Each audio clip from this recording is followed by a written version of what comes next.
Graça e paz a todos. Bem-aventurados os pacificadores, porque serão chamados filhos de Deus. Que privilégio ser chamado filho de Deus. Imagina, inimigos outrora, filhos do diabo outrora, agora chamados filhos de Deus.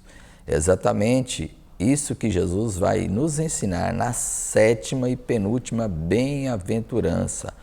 Os pacificadores serão chamados filhos de Deus. E para entendermos melhor o que Jesus está nos ensinando, precisamos entender o que é ser um pacificador. Primeiramente, precisamos entender o que não é ser um pacificador. Um pacificador não é um apaziguador, usando as palavras de Martin Lloyd Jones.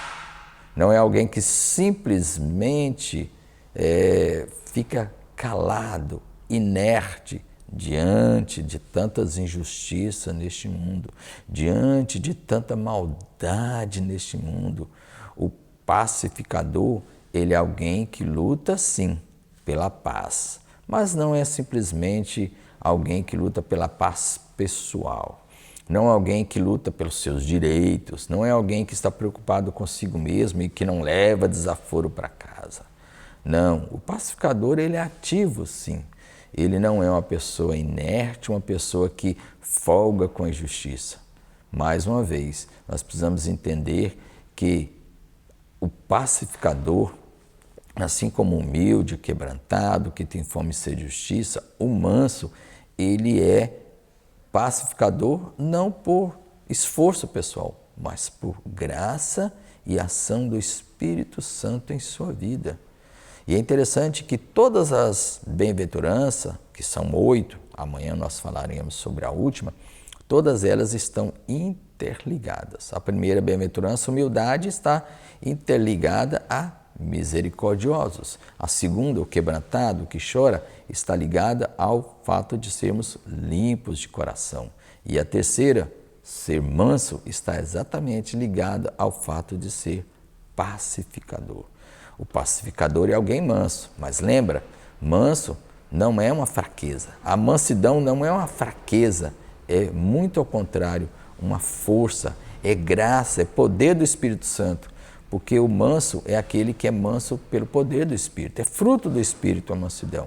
Um pacificador é aquele que luta pela paz, é aquele que é um reconciliador. Ele trabalha como alguém que reconcilia pai com filho, mãe com filha, marido com esposa, irmão com irmão. Um pacificador é aquele que age, é aquele que é cheio do Espírito Santo para pregar a paz principalmente.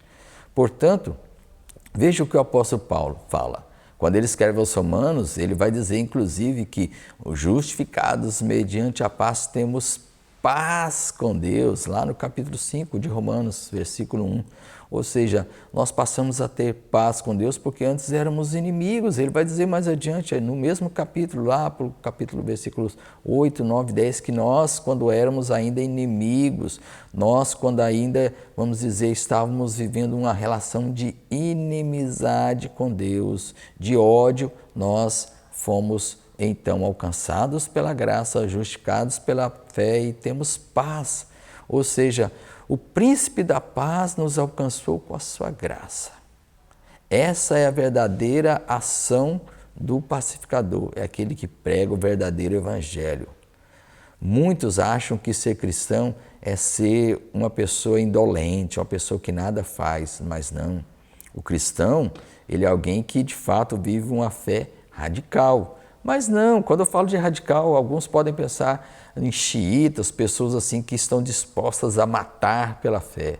Não, o cristão é radical sim, mas o radicalismo do cristão está no fato de que ele confia tanto, tão plenamente em Jesus Cristo, que ele não está disposto a matar pela fé. Ao contrário, ele está disposto a morrer pela fé.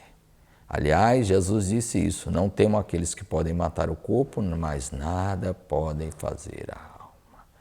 Portanto, ser pacificador é alguém que luta pela paz, é alguém que luta contra as injustiças, é alguém que prega o Evangelho para libertar as pessoas do engano, para tirar as pessoas do reino das trevas e elas serem transportadas para o reino do Filho do seu amor. Ou seja, a paz é conquistada ou foi conquistada na cruz pelo príncipe da paz. Portanto, o pacificador é aquele que reconcilia primeiramente o homem com Deus por meio do Evangelho e também reconcilia uns aos outros. Ele não folga com a injustiça, mas ele também não é vingador, não vinga a si mesmo. Mais adiante nós vamos falar sobre isso, que ele ama até os inimigos e está disposto a sofrer por causa do Evangelho da paz. É uma contracultura. Totalmente, o mundo diz, não levem desaforo para casa, sejam guerreiros, lutem pelos seus direitos. O pacificador, ele luta por direitos, mas não simplesmente o seu direito, mas pelos direitos de muitos. Ele luta pelo reconhecimento e pelo conhecimento da verdade, para que muitos possam se tornar filhos de Deus, e luta pelos direitos do próximo, para que realmente possam conhecer a Jesus. Que Deus te abençoe, compartilhe este vídeo, se inscreva, curta, e Deus abençoe e tenha um ótimo dia.